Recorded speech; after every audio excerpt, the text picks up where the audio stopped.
मेरे सभी साथियों, मैं आपके सामने फिर से हाजिर हुआ हूँ। सादिक अली नाबीना। भारत का इन आरएसएस भाजपा वालों ने इतना माहौल खराब कर दिया है कि जिधर देखो उधर तुमको दंगा ही दिखाई देगा, छापे ही दिखाई देंगे। राजस्थान में जो घटना हुई थी, एक इकबाल नाम का लड़का मारा गया था, तो उसके प्रदर्शन में उसकी आवाज को उठाने के लिए मुस्लिम कौम के लोग सड़कों पे उतरे थे। तो कांग्रेस सरकार ने, अशोक गहलोत जो मुख्यमंत्री हैं राजस्थान के, उन्होंने बैरिकेडिंग लगा दी थी कि ज़्यादातर लोग मुस्लिम ना आ सके।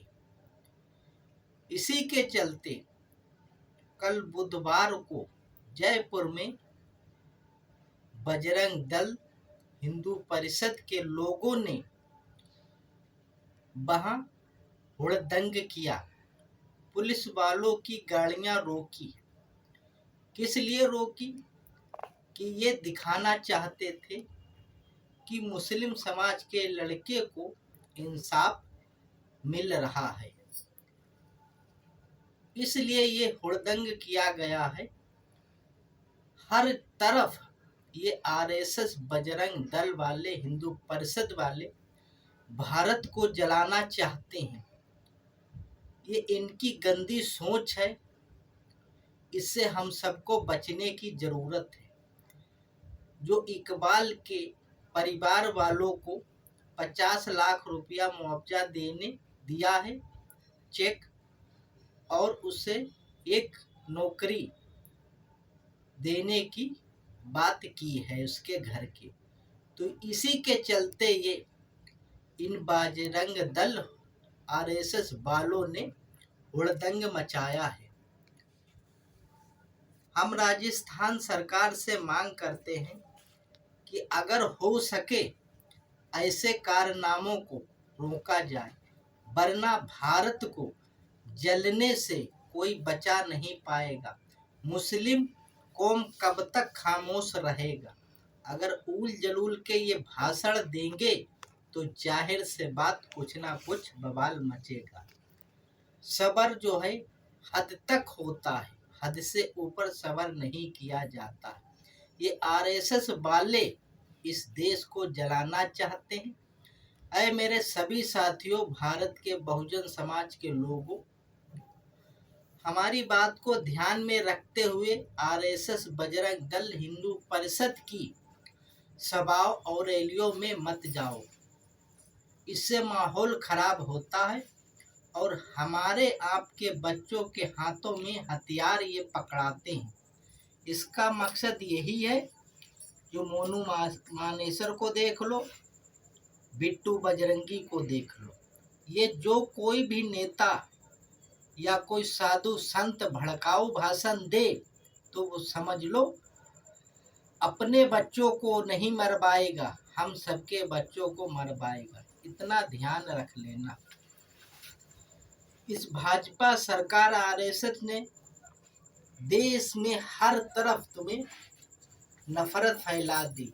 हर तरफ यही दिखाई देगा, हिंदू मुसलमान, मंदिर और मस्जिद, इसके अलावा कुछ नहीं। ये हम सबको सोचने का वक्त है। ये भारत के संविधान को खत्म करना चाहते हैं, लोकतंत्र को खत्म करना चाहते हैं। ना ये भारत के संविधान, लोकतंत्र, ना सुप्रीम कोर्ट, ना हाई कोर्ट, ना सुप्रीम कोर्ट के जजों को मानते हैं। ये अपनी मन मर्जी चलाते हैं। सबसे बड़ी बात है कि इन बजरंग दल आरएसएस के पास इतना पैसा आता कहां से है? इसकी मोदी सरकार जांच क्यों नहीं कराती है? जांच किस पे हो रही है? वो किसी और पे हो रही, मगर इनके पास इतना पैसा, इतनी सब साधन कहां से आता है? इसकी जांच कराई जाए और पता लगाया जाए, ये चीन, ये पाकिस्तान या कनाडा से इनके पास फंड तो नहीं आ रहा है। इसी के चलते ये गदर मचिया रहे हैं। मोदी सरकार तो जांच कराएगी नहीं। अय मेरे सभी साथियों, ये सरकार पलटेगी तब जांच होगी। जो अभी कुछ न्यूज चैनल, न्यूज क्लिक के पत्रकारों को गिरफ्तार किया गया है, इससे साफ जाहिर होता है, संजय सिंह को गिरफ्तार किया गया है, इससे साफ यही जाहिर होता है कि भारत के संविधान लोकतंत्र के ऊपर ये हमला है। मोदी सरकार यही चाहती भी है कि हम किसी तरीके से 2024 में फिर से प्रधानमंत्री बन जाए, मगर अब की बहुत मुश्किल ही नहीं, बिल्कुल प्रधानमंत्री नहीं बन पाएंगे, क्योंकि इन्होंने भारत में इतनी महंगाई फैला दी है। भ्रष्टाचार जितना भाजपा के लोगों ने किया है, इतना शायद किसी नेताओं ने नहीं किया होगा। भारत में सबसे ज्यादा अगर कर्जा किसी ने लिया है तो प्रधानमंत्री मोदी जी ने लिया है। जो 13 प्रधानमंत्री हुए उनसे कईयों गुना बढ़कर इतने ये ताकत भर प्रधानमंत्री हैं। हर जगह पर लोगों को गुमराह करते हैं, लोगों को भटकाते हैं, देश की जनता को गुमराह करते हैं।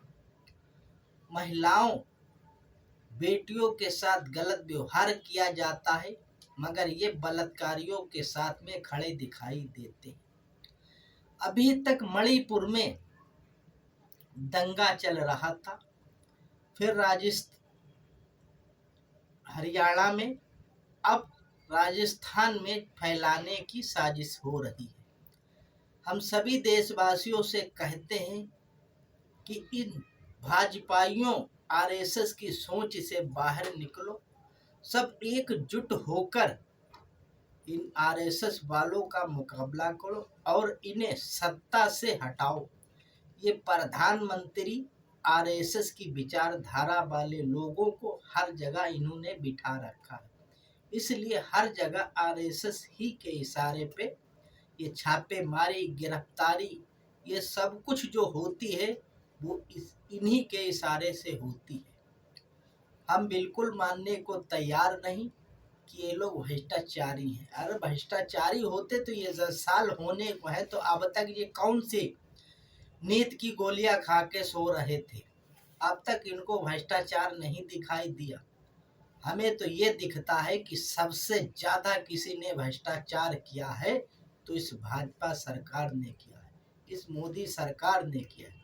भारत की सारी संपत्ति, जहां से मेरे बच्चों को नौकरियां मिलती, वो सारी संपत्ति उठा के गौतम अडानी के हाथों में सौंप दी। लोगों को भिखारी बनाया जाए, कमजोर किया जाए, यही इनकी साजिश सोच है। अरे मेरे बहुजन समाज के लोगों, हम सब एकजुट होके बाबा साहेब भीमराव अंबेडकर के संविधान को बचाएं, लोकतंत्र को बचाएं। यही मेरी सभी साथियों से अपील है कि एकजुट होके इस भाजपा को हटाओ, अपना भारत देश बचाओ। ये महात्मा गांधी के हत्यारे, नाथूराम गोडसे के पुजारी हैं। जब हमारा देश आजाद हो रहा था तो इन आरएसएस बजरंग दल वालों का कोई भी योगदान नहीं था। ये अंग्रेजों के साथ में खड़े थे, इतना ध्यान रख लेना। जिसने 52 साल तक तिरंगा नहीं लहराया, आज वो तिरंगा हाथों में उठाए घूम रहे। उस तिरंगे और संविधान के पीछे इनकी गंदी सोच है। इस गंदी सोच को समझो, इस भाजपा सरकार को हटाओ। यही मेरी सभी साथियों से अपील है। जय हिंद।